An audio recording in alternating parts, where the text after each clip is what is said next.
એનસીએલટીએ આ કેસની અંદર એક ઐતિહાસિક ચુકાદો આપ્યો છે। ગુજરાતની જાણીતી ચાની બ્રાન્ડ ટી પોસ્ટમાં લાંબા સમયથી ચાલી રહેલા કાયદાકીય વિવાદની અંદર એક નવો વળાંક આવ્યો છે અને નેશનલ કંપની લો ટ્રિબ્યુનલ એનસીએલટીએ આ કેસની અંદર એક ઐતિહાસિક ચુકાદો આપ્યો છે, જેને કારણે કોર્પોરેટ જગતની અંદર ચર્ચાનો વિષય બન્યું છે। તો આ કેસ શું હતો અને કોની ફેવરમાં એનસીએલટીએ ચુકાદો આપ્યો એ બધા વિશે હું તમારી સાથે વાત કરીશ।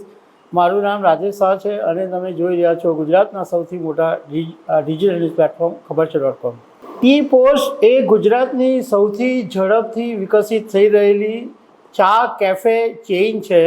તમે ઘણી બધી જગ્યાએ જોયું હશે, સુરત, અમદાવાદ, ભાવનગર, વડોદરા, આ બધી જગ્યાએ ટી પોસ્ટની ચેઇન છે અને એનો નારો છે જ્યાં મળે દોસ્ત। એની થીમ ઉપર આ આખી ચેઇન બનાવવામાં આવી છે, જ્યાં મસાલા ચા, કડક ચા, ગરમા ગરમ ચા એવી જુદી જુદી ફ્લેવરની ચા મળતી હોય છે। હવે આ ટી પોસ્ટનો વિવાદમાં એવું છે કે એક રાજગુરુ ગ્રુપ છે જેનું ટી પોસ્ટ હતું અને દસાણી ગ્રુપ કે જેને આ ટી પોસ્ટને ટ્રાન્સફર કરી। હવે નેશનલ કંપની લો ટ્રિબ્યુનલે રાજગુરુ ગ્રુપ અને દસાણી ગ્રુપ વચ્ચેના વિવાદની અંદર સ્પષ્ટ કર્યું છે કે બ્રાન્ડ ટ્રાન્સફર પ્રક્રિયાની અંદર મોટી અનિયમિતતા આચરવામાં આવી હતી।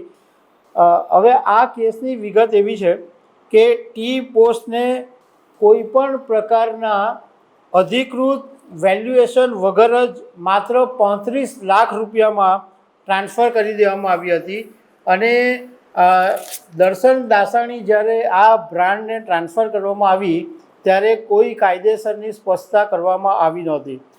એનસીએલટીએ નોંધ્યું કે આ ટ્રાન્સફર પ્રક્રિયાની અંદર પ્રમાણભૂત વેલ્યુએશન રિપોર્ટ છે એ રજૂ કરવામાં નહોતો આવ્યો, જે બિઝનેસના નિયમોનું ઉલ્લંઘન છે। બીજું જે મહત્ત્વનું છે એ વાત સામે આવી કે આ બ્રાન્ડ જ્યારે નવી કંપનીની અંદર ટ્રાન્સફર થઈ ત્યારે એની જે શેર હોલ્ડિંગની પેટર્ન હોય એમાં મોટો બદલાવ કરી દેવામાં આવ્યો અને એ જે નવા શેર છે એને ઊંચી કિંમતે વેચી દેવામાં આવ્યા અને મોટો નફો રળી લેવામાં આવ્યો। એટલે એનસીએલટીએ કીધું કે આ પ્રક્રિયાથી જે મૂળ કંપની છે એ પોતાની કાયદેસરની આવકથી વંચિત રહી ગઈ છે। એટલે ટ્રિબ્યુનલે હુકમ કર્યો કે બ્રાન્ડ ટ્રાન્સફર કર્યા બાદ શેર વેચીને જે નફો મેળવવામાં આવ્યો એ તમામ નફો મુખ્ય કંપનીને પરત કરવો પડશે અને આ આગામી 3 મહિનાની અંદર આ રકમ પરત કરવી પડશે એવો એનસીએલટીએ ચુકાદો આપ્યો છે। તો દર્શક મિત્રો, આવી અનેક વાતો સાથે અમે તમને મળતા રહીશું। આભાર।